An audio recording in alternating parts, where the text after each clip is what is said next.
se retrouve aujourd'hui pour une nouvelle vidéo et ce sera un book haul. Je sais, on n'est pas du tout un dimanche ou un vendredi ou je ne sais quel jour, mais en fait j'avais juste envie de filmer parce que là tout de suite j'ai un moment.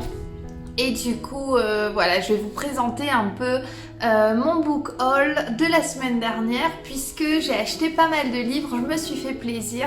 Il y en a d'autres qui sont en commande et qui vont arriver et il y en a tellement dans ma wishlist, mais c'est l'horreur, donc je me suis dit non, Laura, arrête d'acheter, il y a trop de livres chez toi. Du coup, je vous présente un peu les derniers livres que j'ai achetés. Ce sont principalement des livres de fantasy jeunesse.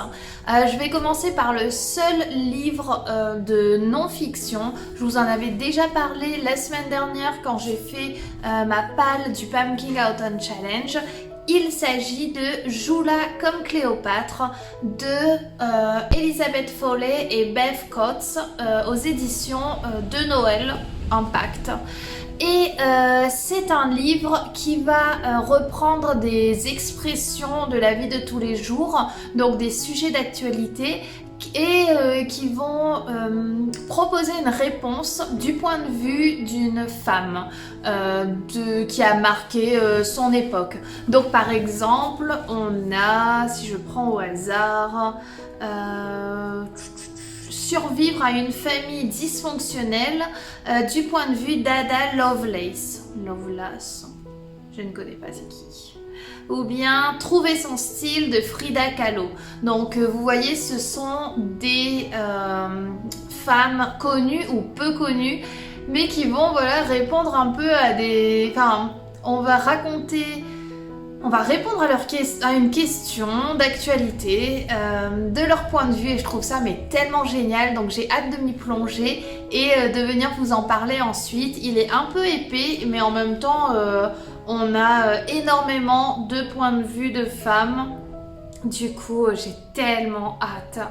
Ouais, j'ai vraiment super hâte de le lire. Donc c'est la seule œuvre non-fiction que j'ai achetée ces derniers temps. Ensuite, je me suis totalement laissée tenter par Shades of Magic de Victoria E. Schwab. Donc voilà. Et du coup, c'est de la fantasy avec, il me semble, 4 mondes qui se relient à travers la ville de Londres, et il va se passer quelque chose qui va faire que les mondes vont être en danger et il va falloir faire un peu une course-poursuite contre le temps pour réussir à sauver la situation. Je n'en sais pas plus parce que je n'ai pas lu davantage le synopsis, mais moi on me dit fantasy, on me dit plusieurs mondes, et puis je trouve la couverture juste magnifique. Du coup je me suis totalement laissée convaincre.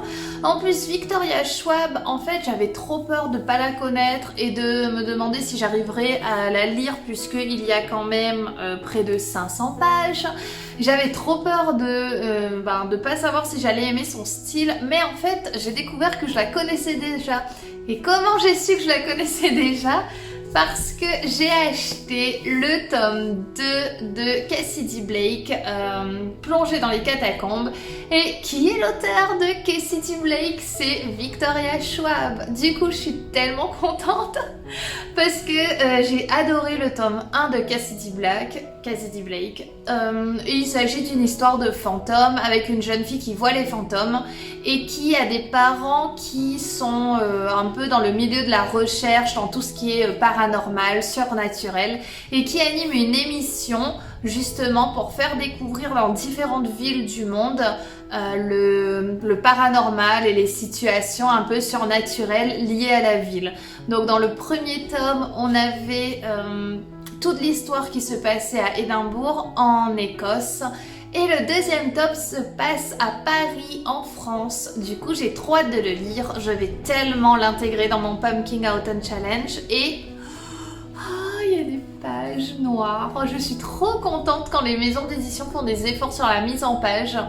Et donc voilà, je suis trop contente. J'ai trop hâte de le lire. Et du coup, je suis rassurée pour l'écriture de Victoria Schwab parce que du coup je la connais déjà à travers Cassidy Blake, le tome 1, et j'avais déjà beaucoup aimé son style d'écriture. Donc si c'est un peu du même genre, je pense que je vais totalement aimer Shades of Magic. Ça dépendra de l'histoire après, mais on verra. Je me suis laissée tenter par un livre, mais tellement magnifique. En fait, je suis faible quand je vais dans les librairies parce que je vois une couverture qui est magnifique et je craque totalement. Ici, il s'agit de l'autre côté du mythe, donc Ariane D. Et mais regardez les brillants, le relief doré. Et ouais, c'est vraiment en relief. Et mais c'est tellement beau. Et donc on voit Ariane, le détail en rouge. Je suis trop contente. Donc il y a beaucoup de texte, donc en fait qu'est-ce que c'est? Qu'est-ce que c'est, Laura? Qu'est-ce que c'est? Ariane, c'est une femme qu'on rencontre dans l'histoire de Thésée. Thésée qui est un héros et qui va combattre le Minotaure, qui est un monstre mi-homme, mi-taureau. Et Ariane, c'est la fille du roi chez qui se trouve le Minotaure. Thésée va aller dans ce pays et il va rencontrer Ariane et Ariane va l'aider. Et ensuite, il va l'emmener avec lui une fois qu'il aura battu le Minotaure et il va plus tard l'abandonner. Très triste destin d'Ariane. Et du coup, en fait, ça raconte, mais je suis trop fan, je vous lis le début. Maintes fois on a raconté que, jeune et naïve, j'offris mon aide au valeureux Théséus contre sa promesse de m'épouser avant d'être lâchement abandonnée par mon héros. Ceux-là veulent me réduire, moi, Ariane D, à un simple pion dans le grand échiquier des dieux de l'Olympe. Mais que savent-ils de ce qu'il s'est réellement passé ? Et du coup, en fait, de ce que je comprends, sans en lire plus, c'est que ça va être une réécriture du mythe de Thésée du point de vue d'Ariane. Et je trouve ça tellement génial parce que je suis une fan du mythe du Minotaure que j'aime beaucoup, je travaille dessus avec mes élèves et je trouve qu'avoir le point de vue d'Ariane c'est génial, donc j'ai trop hâte de le lire et j'espère que ça va me plaire. C'est de Flora Boukri aux éditions Gulfstream, donc je connais pas du tout mais franchement je suis trop fan de leur mise en page. Donc à voir si je vais me renseigner sur d'autres livres qu'ils ont et si c'est une nouvelle collection qui ouvre de l'autre côté du mythe. J'ai trop hâte de voir ce qu'ils vont proposer comme autre personnage. J'ai ensuite totalement craqué pour un roman qui passe non-stop sur le Instabook, le Bookstagram, je sais pas comment vous dites ça. C'est Le Prince Cruel de Holly Black aux éditions Rajo. Et je n'ai pas lu le synopsis parce que je voulais vraiment pas me faire spoiler et ça a tendance à le faire. Mais du coup j'ai juste vu que c'est dans un monde avec des failles. Donc les failles ce sont des créatures surnaturelles, des créatures fantastiques. Et du coup j'ai trop hâte, rien que ça. Mais voilà, encore une fois je suis tellement faible parce que juste ça suffit à me convaincre. Et puis je trouve la couverture vraiment magnifique, donc j'ai hâte de me laisser porter par l'histoire qui fait, tenez-vous bien, 530 pages. Ouh. Ça fait longtemps que j'ai pas lu des gros pavés comme ça, enfin des gros pavés, c'est pas des énormes pavés, mais ça fait longtemps que je me suis pas plongée dans un roman de fantasy, donc j'ai trop hâte de le découvrir et je trouve franchement la couverture magnifique, donc j'ai trop hâte de le découvrir. Et le dernier roman pour lequel j'ai craqué, et alors que en fait j'avais mais aucune intention d'acheter ce roman, voilà, ça c'est dit. Il s'agit de Les Chroniques de l'érable et du cerisier de Camille Monceau. Mais regardez cette couverture, regardez ces couleurs. Tout le roman est comme ça. Je le trouve mais juste beau. En plus, je sais pas, enfin non, vous verrez pas, mais la texture du livre, et ça fait un peu granuleux dans la main. C'est trop génial. Et je trouve mais tellement beau. Et attendez, si je vous montre le début. Ah non, il n'y a pas. Je pensais qu'il y avait une mise en page spéciale, mais non, on a juste une carte. Mais je trouve ça super beau. En plus, j'ai lu, donc je me suis dit, bon, n'achetons pas comme ça au hasard, lisons la première page. Et j'ai trouvé ça très poétique, très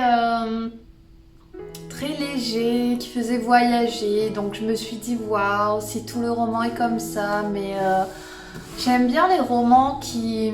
Enfin, c'est pas de la poésie, mais c'est une écriture tellement poétique et qui est belle à lire. Je sais pas trop comment expliquer, mais... Donc voilà, j'ai trop hâte de le commencer. C'est un livre 1, donc ça veut dire que c'est sur la trilogie, enfin une trilogie, j'espère s'il vous plaît que c'est pas plus.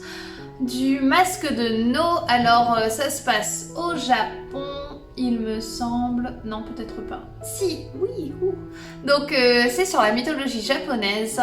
C'est un petit garçon qui va être abandonné et qui va être recueilli par un maître du sabre qui va lui faire découvrir la voie du sabre, l'enseignement et voilà, c'est tout ce que je sais et c'est tout ce qui m'a suffi pour acheter ce livre. Donc voilà, comment vous dire que je suis ravie, je n'ai pas de mots pour vous expliquer, mais voilà, j'avais envie d'un roman qui me change un peu et là clairement la mythologie japonaise c'est absolument pas quelque chose que je connais, donc je suis ravie de l'avoir acheté et j'ai hâte de vous en parler. Et sinon sur NetGalley France j'ai eu un roman dernièrement. Il s'agit de Oui et Non, il me semble, je vérifierai le titre, de Vicky Land. Et en fait, Vicky Land, c'est une autrice de romance, plutôt romance érotique, mais romance contemporaine. Et j'aime beaucoup sa plume, c'est une plume très concise, qui avec des dialogues très percutants, très sarcastiques, très drôles, avec des personnages principaux qui ont un fort caractère, qui ne se laissent pas faire, qui ont voilà une détermination et qui savent se défendre. Donc j'aime vraiment beaucoup son style d'écriture. Je suis à chaque fois ravie quand je lis des écritures de sa plume. Donc j'ai hâte de lire ce nouveau roman. Enfin ce nouveau, je sais pas s'il est sorti dernièrement, mais comme je viens de l'avoir, j'ai trop hâte de le lire. Mais je pense que ça attendra un tout petit peu parce qu'en ce moment, j'aimerais bien lire sur papier. Dernièrement, j'ai beaucoup lu en numérique et j'aime bien alterner avec le papier et du coup là comme j'ai énormément de papier à lire, je pense que je vais lire un peu de papier, enfin un peu de roman en papier. Actuellement, je suis en train de lire un essai et c'est très rare que je lise des essais. Là, on me l'a conseillé, on m'a dit s'il te plaît, lis-le et j'ai dit d'accord, je veux bien lire même si je ne suis pas sûre d'aimer. Et finalement, j'en suis encore au tout début, mais j'aime beaucoup. Il s'agit de Le goût du vrai d'Étienne Klein. Je ne connais pas cet auteur, donc je ne peux pas vous présenter d'autres romans, d'autres essais. Par contre, celui-là, de quoi parle-t-il? Il parle de la science et de la manière dont la science est perçue et acceptée par l'opinion publique dans des cas où, dans une situation de crise. Comment ça se fait en fait que l'opinion publique a tendance à ne pas s'appuyer sur la science ou de faire fi de la science au profit d'opinions de pseudo-scientifiques qui n'en sont pas et qui donnent leur avis et ces avis font l'unanimité alors que théoriquement ce sont les sciences qui sont censées avoir été menées par des recherches et qui sont censées dire la vérité en quelque sorte. Donc j'en suis encore au tout début, ça me plaît énormément, donc je suis contente de savoir que ça me plaît. Et du coup c'est dans une écriture assez facile, enfin je vous ferai mon vrai compte rendu dans un update lecture peut-être la semaine prochaine, je verrai. Mais voilà, du coup je suis trop contente de vous avoir tourné cette vidéo. C'est tout pour les livres que j'ai eu dernièrement. Dites-moi en commentaire si vous avez eu, si vous avez déjà lu des livres que je viens de vous présenter, s'ils sont bien, si vous me conseillez de les commencer tout de suite. Voilà, franchement n'hésitez pas. Et puis sinon je vous fais plein de bisous et je vous dis à la semaine prochaine.